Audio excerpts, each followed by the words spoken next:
अस्सलाम वालेकुम, welcome to my YouTube channel. How are you guys? I hope आप लोग बिल्कुल ठीक होंगे और आप लोगों का रमज़ान भी अच्छे गुजर रहा होगा एंड आप लोगों की ईद की तैयारियां होपफुली एंड पॉइंट पे होंगी। But it's very difficult these days, specially the start of the summer,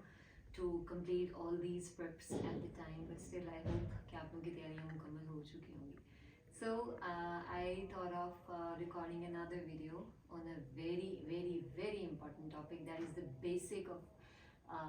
everything, जहाँ से हर बीमारी का और हर तंदुरुस्ती का आगाज़ होता है, that is called personal hygiene. So आप लोगों को पता है जैसे as per the Muslims, hygiene is half of our faith, half of our iman. तो स्पेशली समर्स में जैसे माएँ बच्चों को लेके, स्पेशली जो न्यू बॉर्न्स होते हैं, यानी कि जो अभी नौज़ायदा बच्चे होते हैं,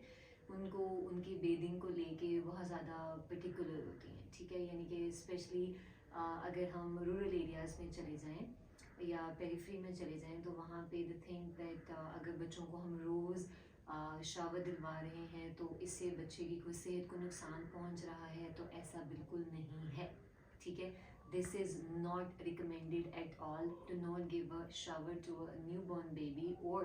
to the infants on the daily basis, especially in the summers, ठीक है। तो अगर आप ये सफाई का ख्याल नहीं रखेंगे तो इससे बहुत सारी बीमारियां जो है वो जन्म देती हैं। स्पेशली जैसे हम ऑब्जर्व करते हैं इन गवर्नमेंट सेटअप कि गर्मियों में हमारे पास एब्सेसिस के साथ और स्किन इन्फेक्शंस के साथ बच्चे बहुत ज़्यादा आ रहे होते हैं, और उसकी रीज़न क्या होती है कि बच्चों को डेली बेसिस के ऊपर शावर नहीं दिलवा रहे होते हैं, ठीक है। उनको लगता है कि ये हम इनको नमूनिया हो जाएगा, इनको ठंड लग जाएगी, इनको ये हो जाएगा, वो हो जाएगा, हालांकि ऐसा कुछ भी नहीं है। इवन आपको पता है कि दिस इज़ हाईली रिकमेंडेड कि आप बच्चे को इवन जो सर्जरी के बाद, यानी कि आपके बच्चे को कोई प्रोसीजर हुआ है, कोई ऑपरेशन हुआ है, उसके बाद आप उसके बाद भी डेली बेसिस के ऊपर आप उनको शावर दें, ठीक है। We observe in the government setup as well के सर्जरी के बाद पेशेंट्स को लगता है कि they are forbidden to give showers to the child, हालांकि ऐसा बिल्कुल भी नहीं है, ठीक है। हम बिल्कुल भी रिकमेंड नहीं करते, but ever surgery it is just give shower to your babies. Another thing is about layering of newborns or layering of the infants, यानी कि जो छोटे बच्चे हैं उनको आपने कितने कपड़े पहनाने हैं। जैसे कि अब सर्दियाँ एंड हो रही हैं और गर्मियों का आगाज़ हो रहा है, तो हम ऑब्जर्व करते हैं कि पेरेंट्स अभी भी बच्चों को उस लिहाज से क्लोथिंग नहीं करवा रहे जो कि उनको करवानी चाहिए, इनके उनको अभी भी थोड़ा ओवर रैप किया होता है उन्होंने। उसकी वजह से क्या होता है कि बच्चे हाइपरथर्मिक हो रहे होते हैं, और हाइपोथर्मिया या हाइपरथर्मिया दोनों ही बच्चों के लिए जो है वो अच्छे नहीं होते हैं, ठीक है। तो हाइपरथर्मिया में बच्चे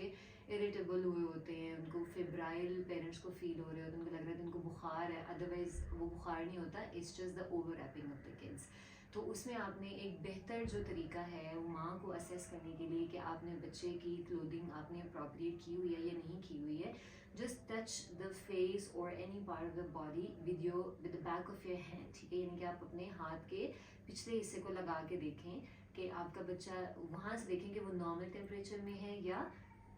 कम टेम्परेचर में है या ज़्यादा टेम्परेचर में है, यानी कि आपने उसके लेयरिंग को मज़ीद बढ़ाना है या कम करना है या उतनी ही लेयरिंग रखनी है, ठीक है। तो नॉर्मली हम रिकमेंड करते हैं कि इस जो गर्मियाँ हैं इसमें आपने बहुत भी बच्चे को अगर रैप करना है तो जस्ट गिव हिम और हर 2 लेयर्स, यानी कि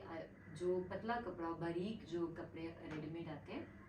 उसमें आप ज़्यादा से ज़्यादा बच्चे को 2 जो है वो पहना सकते हैं, और ये ब्लैंकेट्स में और टॉवल्स में जो है वो रैप करना, ये बिल्कुल भी इस चीज़ को आप लोगों को नहीं करना चाहिए। दूसरी चीज़ फिर एक और बड़ा कॉमनली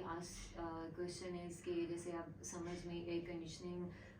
का, since it's very common to have a air conditioner in the room even after the delivery, तो माओ ज़ाहिर बात है माओ के लिए बड़ा अनकम्फर्टेबल सिचुएशन होती है। अब ये तो नहीं है कि आपने उनको बिल्कुल ही कि आपका बच्चा छोटा है, चिले में है, तो आपको तो पंखा भी नहीं चलाने देना बच्चे को ठंड लग जाएगी, या आप एसी ऑन नहीं कर सकती हैं, तो आप बिल्कुल एसी ऑन कर सकती हैं। Just make sure the position of the your baby के आप उसको बिल्कुल एयर कंडीशनर के सामने मत लिटाएं, या अगर थोड़ा साइड पे करके लिटा दें, और उसमें भी आप जो है टेम्परेचर को असेस करें बैक ऑफ द हैंड के साथ, यानी कि आपका बच्चा ठंडा है या नॉर्मल टेम्परेचर में, आप वो आसानी से असेस कर सकती हैं। सो आई होप कि ये वीडियो आपके लिए कुछ ना कुछ हद तक इंफॉर्मेटिव थी, specially regarding the summer season,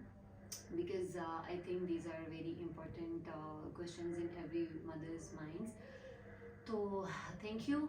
for watching this video, and I hope you will subscribe my channel and press the icon button. Thank you.